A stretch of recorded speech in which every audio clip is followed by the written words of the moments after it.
ये बहुत important vlog है। अब तक की ना सिर्फ आपको मैं लेटेस्ट सिचुएशन बता दूंगा, बल्कि साथ ही साथ मैं आपको एनालिसिस देता हूँ कि ये सूरत-ए-हाल जा कहाँ रही है।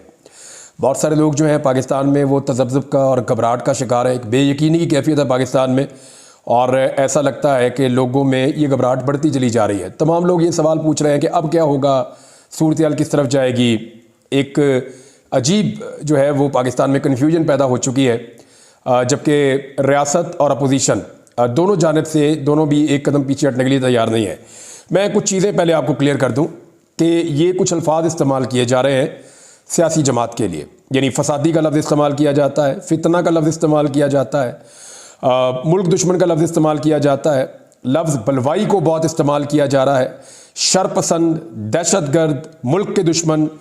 ये सारे अल्फाज इस्तेमाल करने वालों को मैं सिर्फ ये कहना चाहता हूँ कि ये एक्चुअली इंसानों का गोश्त खाने वाले गिद्ध बन चुके हैं। मैं ख़ास तौर पे मीडिया के लोगों को ये कह रहा हूँ, एक सियासी जमात है, वो एहतजाज करना चाहती है। एहतजाज के रास्ते के अंदर जब आप इतनी बड़ी रुकावटें डालते हैं तो लोग रुकावटों को हटाकर एहतजाज करने की कोशिश करते हैं। पूरी दुनिया में दो तरह के एहतजाज होते हैं।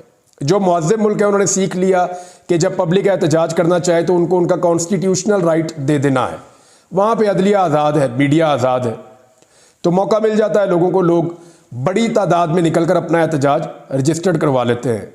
दूसरा एक तरीका ये होता है कि एहतजाज को रोका जाता है, वाटर कैनन्स का इस्तेमाल किया जाता है, आंसू गैस की शेलिंग की जाती है। हमारे यहाँ तो कंटेनर्स खड़े कर दिए जाते हैं, दीवारें बनाई जाती हैं, खंदकें खोदी जाती हैं। जब आप इस लेवल का तशद्दुद और टॉर्चर करते हैं तो उसका रिएक्शन भी आता है। सारे लोग एक जैसे नहीं होते।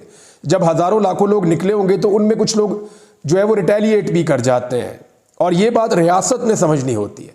एहतजाज करने वालों के अपने मकासद होते हैं। वो जब एहतजाज करने निकलते हैं तो वो अपने मकसद के हुसूल के लिए, अपने नज़रिए के लिए निकलते हैं। और नॉर्मली लोग पाकिस्तान में जो एहतजाज करते हैं, जो पाकिस्तान की हिस्ट्री रही है, वो लोग होते थे जो खाने पीने के लिए या चंद पैसों के लिए एहतजाज में शामिल हो जाते थे।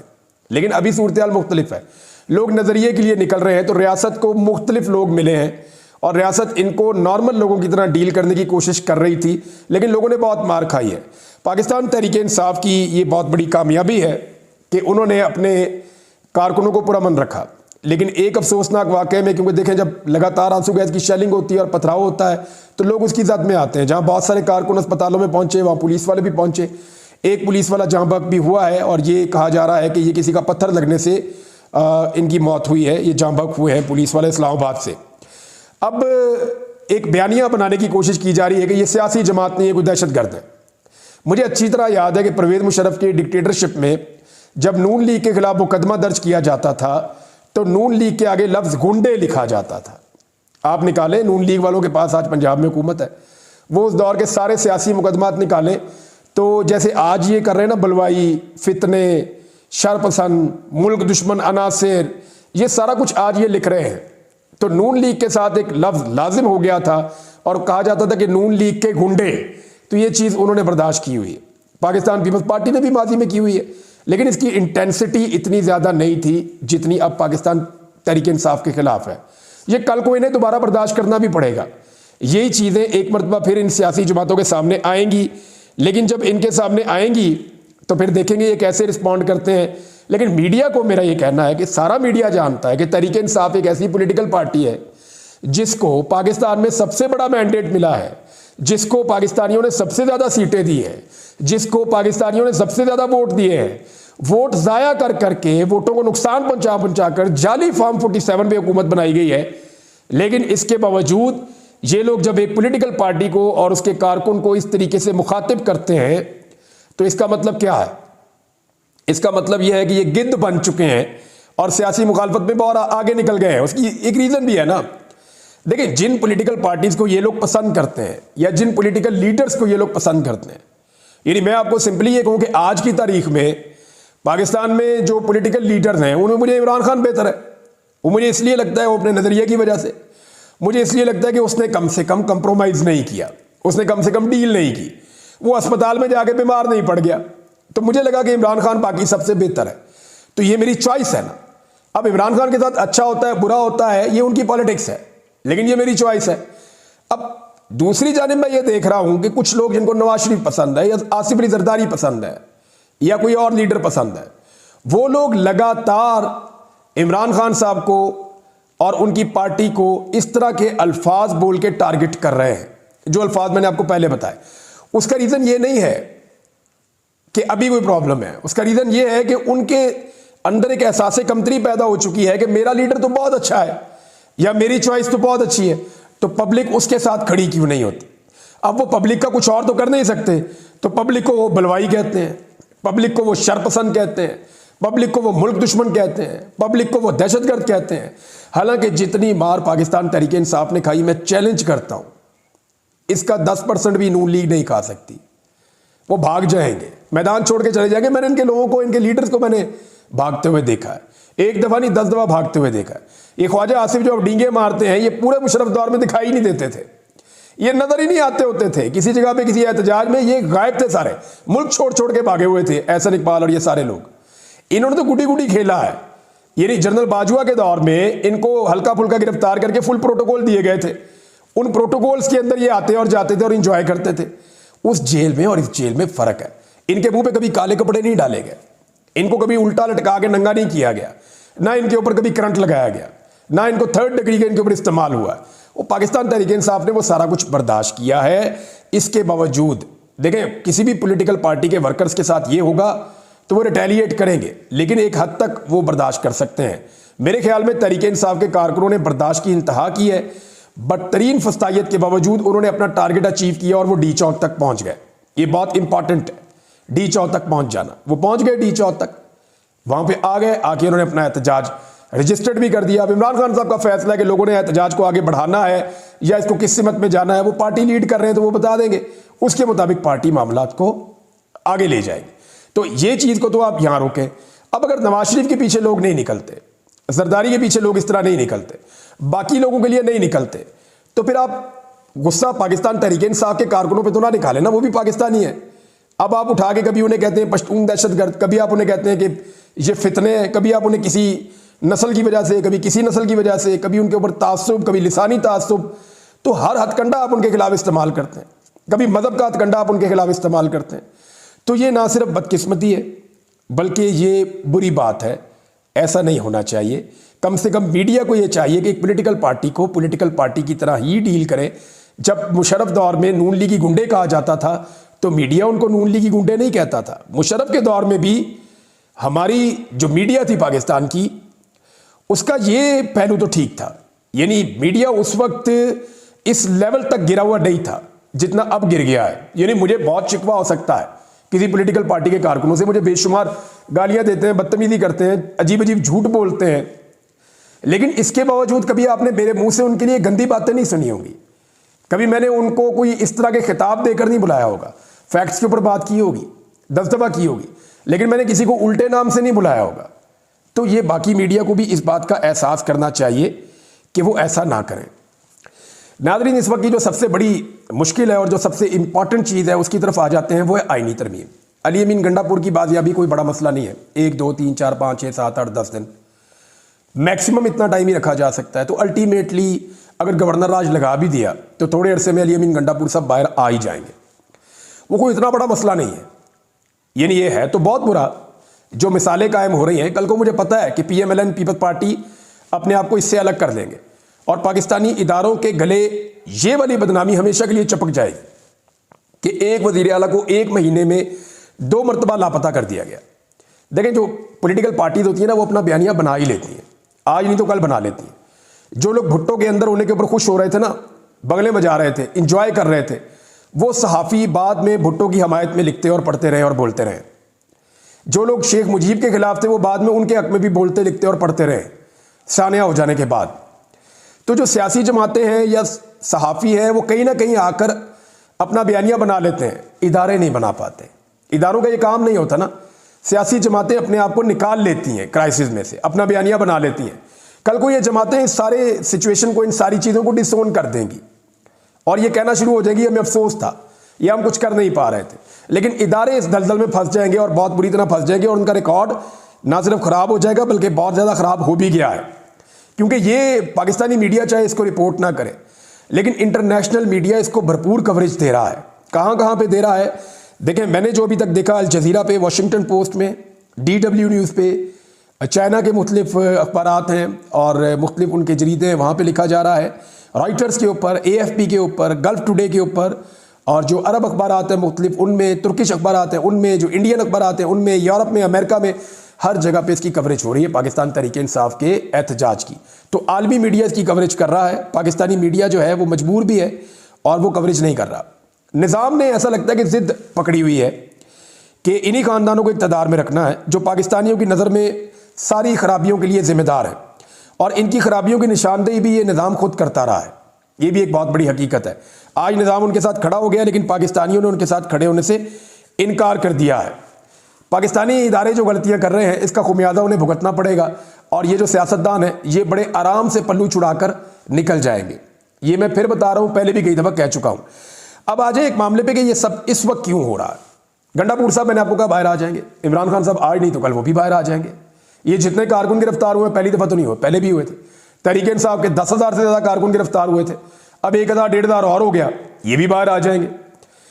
सहाफ़ियों पर तशद्दुद पहले भी हुआ था, अब भी हो रहा है, ये जख्म भी भर जाएंगे। ये सारी चीज़ें ठीक हो जाएंगी, लेकिन अगर एक चीज़ ऐसी है जो हो गई तो वो ठीक नहीं होगी।